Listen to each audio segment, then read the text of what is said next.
మెంటల్గా స్ట్రాంగ్గా ఉన్నారు.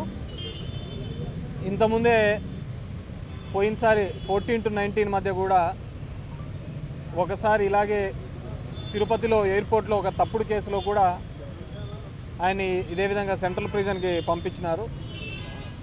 ఆ రోజు కూడా ఇలాగే ఇబ్బంది పెట్టాలని చంద్రబాబు నాయుడు గారు చూడడం జరిగింది. ఎందుకంటే మొదటి నుంచి కూడా ఆ జిల్లాలో పొలిటికల్గా వీళ్ళను చంద్రబాబు నాయుడు గారిని వాళ్ళను ఎదుర్కొంటున్న కుటుంబంలో పెద్దిరెడ్డి గారి కుటుంబం ఒకటి కాబట్టి వాళ్ళను మానసికంగా ఇబ్బంది పరచాలి అనే ఒక ఆలోచనతో గతంలో కూడా చేయడం జరిగింది.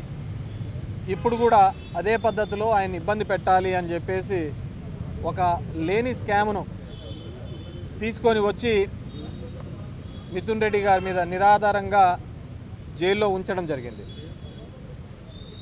పులివెందల్లో మొన్న ఎలక్షన్లలో జెడ్పీటీసీ ఎలక్షన్స్లో తెలుగుదేశం పార్టీ వీళ్ళు ప్రజాస్వామ్యంగా ఏ విధంగా జరిగిందని అంటున్నారో ఈరోజు మిథున్ రెడ్డి కేసులో కూడా మద్యం కేసులో కూడా అదేవిధంగా ముడుపులు అని చెప్పేసి అప్రజాస్వామికంగా జైల్లో నిర్బంధించడం జరిగింది.